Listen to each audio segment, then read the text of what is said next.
Can asking questions be dangerous? What happens if you ask the right questions to the wrong people? In the 5th century BC in Athens, there was a man. Every day he walked the streets, asking people questions. Tonight, we will discover the story of Socrates, who changed the world with nothing but his questions. Before we begin the video, don't forget to subscribe to our channel, share in the comments which city you're following us from. Now let's begin the journey of a man who sought truth. Socrates was born in Athens in 470 BC. His father, Sophroniskos, was a stonemason, and his mother, Phainarete, was a midwife. They were an ordinary family, and Socrates grew up as an ordinary child. However, Athens was experiencing its golden age at that time. Under the rule of Pericles, democracy was developing, art and culture were exploding, theaters were overflowing. The Parthenon temple was being built. The city was one of the most important powers in the Mediterranean. Growing up in this vibrant, intellectual atmosphere, young Socrates learned his father's trade and worked as a stonemason for a while. But there was something else inside him. Questions, constant questions. Why? How? What for? In his youth, he began listening to Athens' famous philosophers. Thinkers like Anaxagoras and Archelaus talked about nature, about the universe, about matter. Socrates listened but was not satisfied. Understanding nature was fine, but wasn't the human being what really mattered? How should a person live? What is good? What is justice? What is virtue?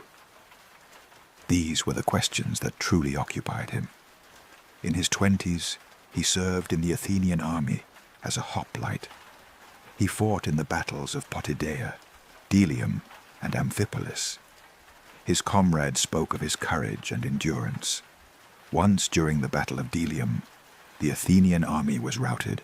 Everyone was fleeing in panic. Socrates, however, calmly walked backward in retreat and saved a wounded friend. Even on the battlefield, he never lost his composure. On another campaign, it's said he walked barefoot in the freezing winter cold, while other soldiers shivered. He was completely unaffected. This physical endurance was actually a reflection of his mental discipline. After returning from war, Socrates married. His wife's name was Xanthippe, and they had 3 sons, Lamprocles, Sophroniskos, and Menexenus. Xanthippe is said to have been a difficult woman, but perhaps having a husband who constantly walked the streets, earned no money, and never stayed home wasn't easy. Socrates worked very little. His family lived in poverty. But Socrates didn't care, because wealth was not important to him. A good life was measured not by material abundance, but by a virtuous soul. Instead, he walked every day in the Agora of Athens. In its streets, he talked with people in the marketplace, in gymnasiums, in temple courtyards. Young, old, rich, poor, whoever they were. It was here that Socrates began to do something that would change the history of philosophy. He changed the subject of philosophy. Previous philosophers looked to the sky, studying the stars, the planets, the nature of matter. Socrates, however, turned his attention to humanity. He wanted to understand not the sky, but the human mind. He asked people questions, requested definitions. What is justice? What is courage? What is beauty? What is virtue? People would answer, but Socrates tested those answers. He presented counter-examples, showed contradictions. For instance, if someone defined justice as giving everyone their due, Socrates would propose a situation. If your friend who has gone mad asks for the sword he entrusted to you, is it just to give it back? The sword is his right, but he might harm himself with it. So justice wasn't simply giving everyone their due. Then what was it really? This method was called the Socratic method, or Elentius. Socrates would request a definition, then test that definition. He revealed contradictions, showed people that they didn't actually know what they thought they knew. This was an uncomfortable process, but according to Socrates, it was necessary, because false knowledge was more dangerous than no knowledge at all. Socrates also laid the foundations of logical thinking. He emphasized the importance of making definitions. When he asked what courage was, people would give examples. They'd say not fleeing in battle is courage. Socrates wouldn't be satisfied with this, because it was an example of courage, not its definition. If courage were only not fleeing in battle, then the sailor who faces a storm at sea wouldn't be considered brave.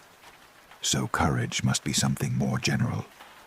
Thus, he led people from specific examples to general definitions, from the surface to the depths of essence. He used inductive reasoning. He tried to reach general principles from specific cases. This just act produced a good result. That just act also produced a good result.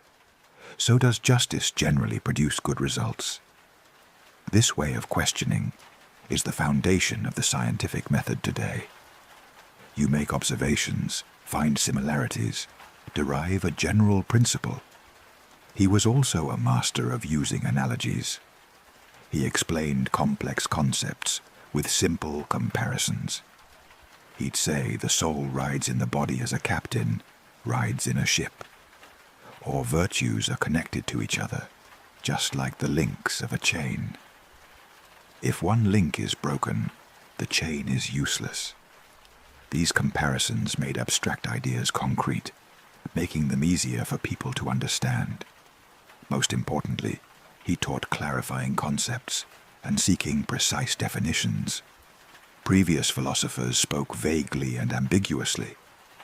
Socrates, however, asked exactly what you meant, how you defined this word, what else it could mean. This rigor formed the foundation of modern philosophy, even modern science. Young people flocked to him. Names like Plato, Xenophon, and Alcibiades began gathering around him. They talked, debated, and thought with Socrates for hours. He charged them no fee because he was not like the sophists. The sophists taught rhetoric and the art of speech for money at that time. They taught persuasion, winning, succeeding. But Socrates sought truth, and truth was not for sale. According to him, the sophists were dangerous because they could make wrong seem right and right seem wrong. They played with words, but didn't care about reality. For Socrates, virtue was knowledge. He believed that if a person truly knows what is good, they cannot do evil. No one knowingly harms themselves. No one knowingly becomes evil. Evil comes only from ignorance. This was a radical idea because it attributed people's moral failures to ignorance, rather than weakness or malicious intent. If a thief truly knew that stealing actually harms his soul, he wouldn't steal. If a liar saw how lying corrupts his character, he wouldn't lie. He also believed in the unity of virtues: courage, justice, wisdom, self-control. All were actually different faces of the same thing. To be truly brave, you must be just. To be just, you must be wise. Virtues couldn't be separated from each other. They were a whole. This idea was revolutionary because it showed morality as holistic, not fragmented. He said the unexamined life is not worth living. To live without examination, without questioning, without thinking, was to live like an animal. The meaning of being human was to think, to know oneself. He would recall the famous inscription at the Temple of Delphi: "Know thyself." This simple but profound advice was at the center of all of Socrates' philosophy. But not everyone loved Socrates, especially the politicians, the wealthy, the respectable people whom he cornered with his questions, didn't love him. They said he was corrupting the youth.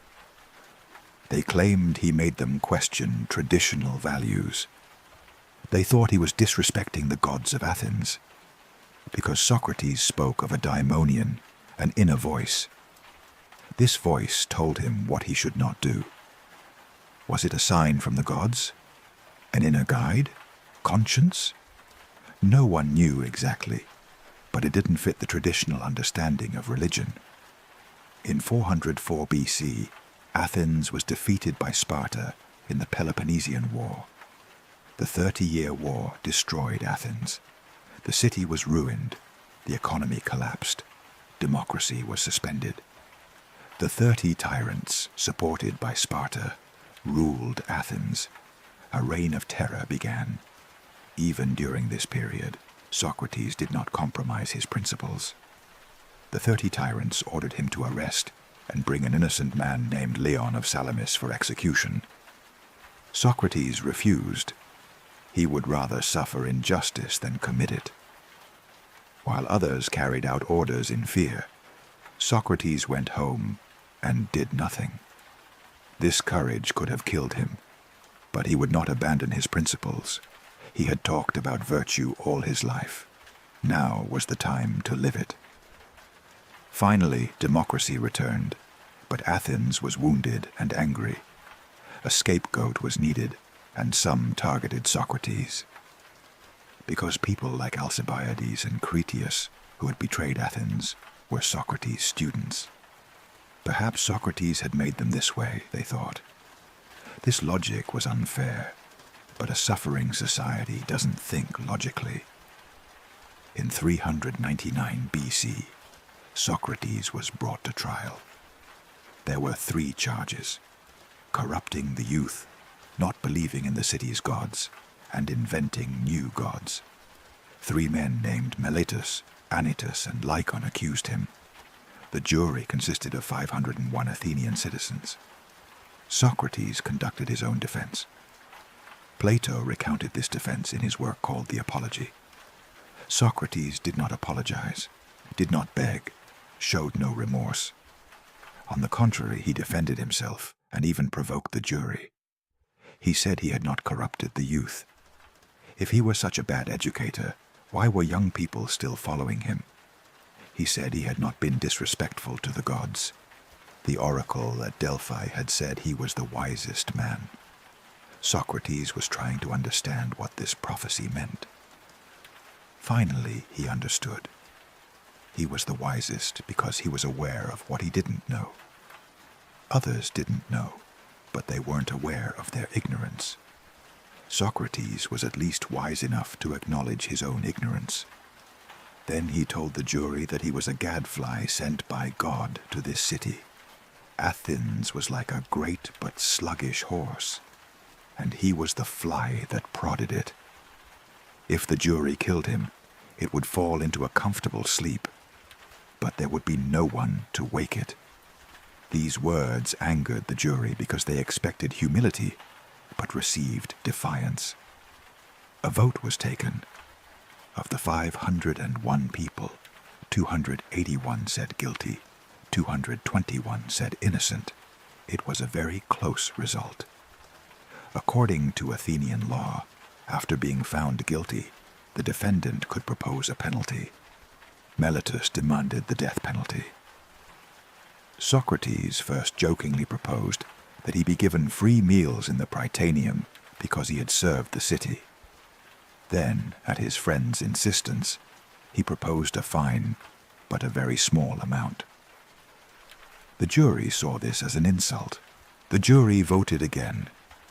This time more people voted for the death penalty. 361 people voted for death, 140 for a fine. The decision was final. Socrates would die. After the trial, he was taken to prison.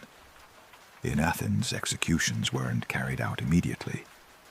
A sacred ship was sent to the island of Delos, and no execution could take place until the ship returned. Socrates waited in his cell for 30 days. His friends and students visited every day. Plato, Crito, Apollodorus, and others came. They talked, debated, cried.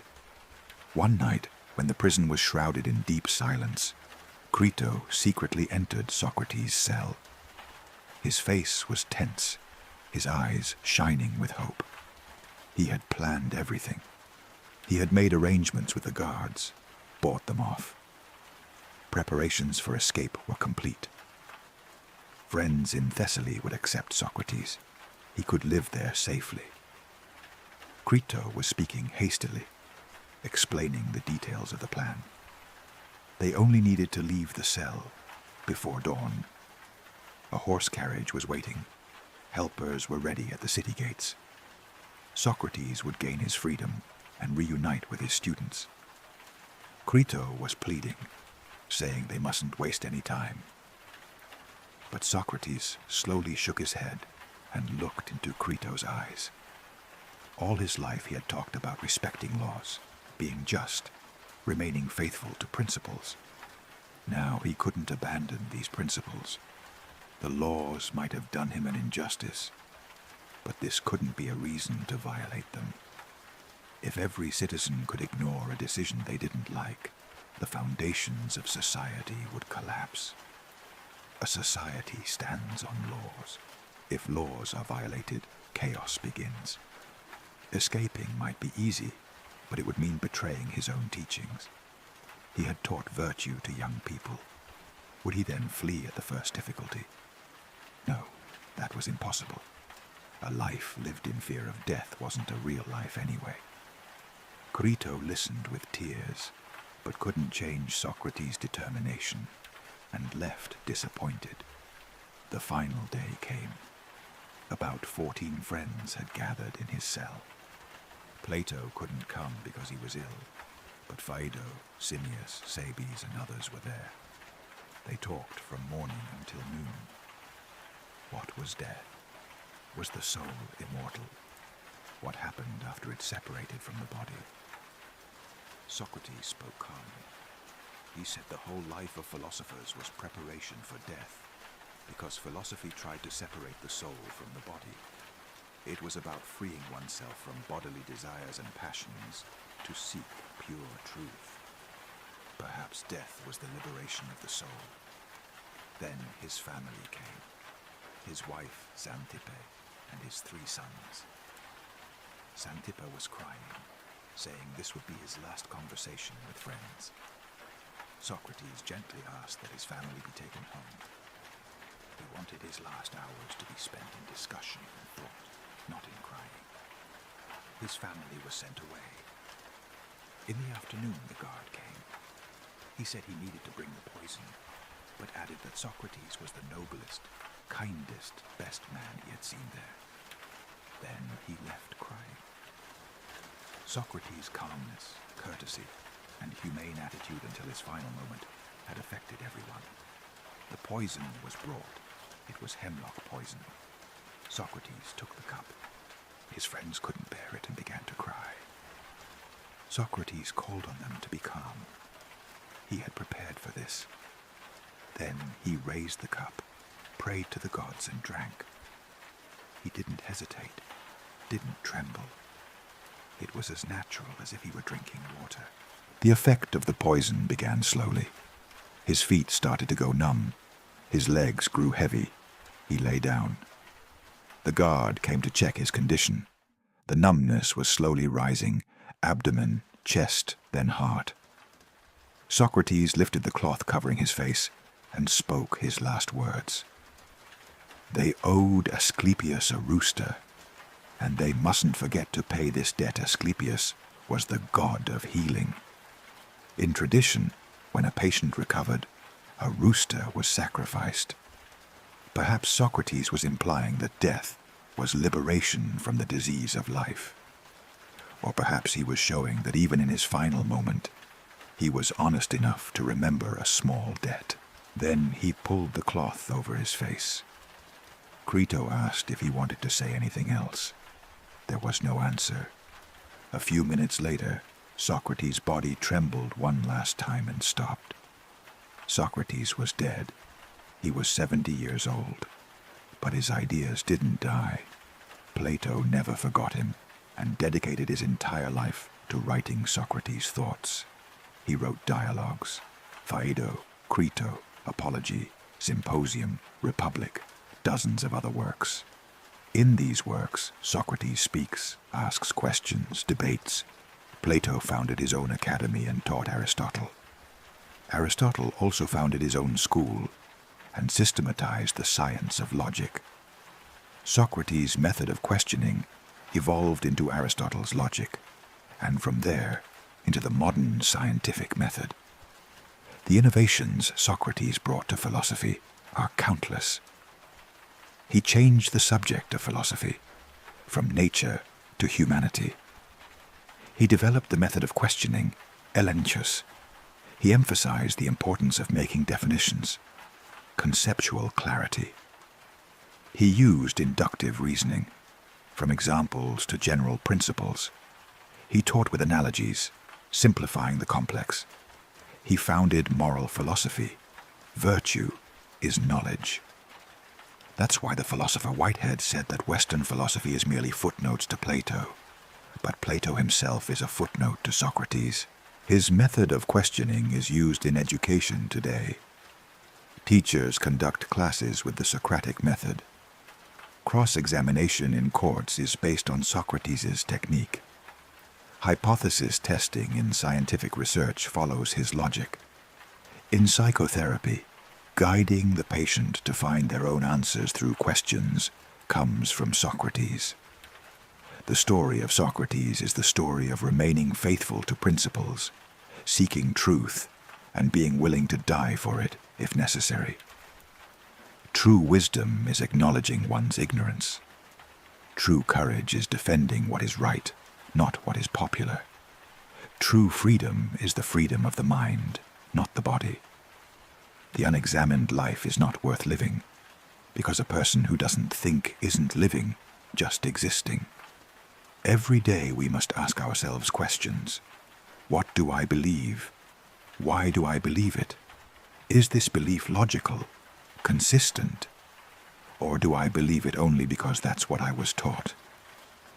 Socrates wrote nothing, but changed the history of thought. He died by drinking poison, but his death became his most powerful teaching. Sometimes life is measured not by how you live, but by what you believe in, by what you sacrifice for those beliefs. If you enjoy discovering such inspiring stories, don't forget to subscribe to our channel. Share in the comments what you think about Socrates. In our next video, we'll tell the story of another person who left their mark on history. Until we meet again, goodbye.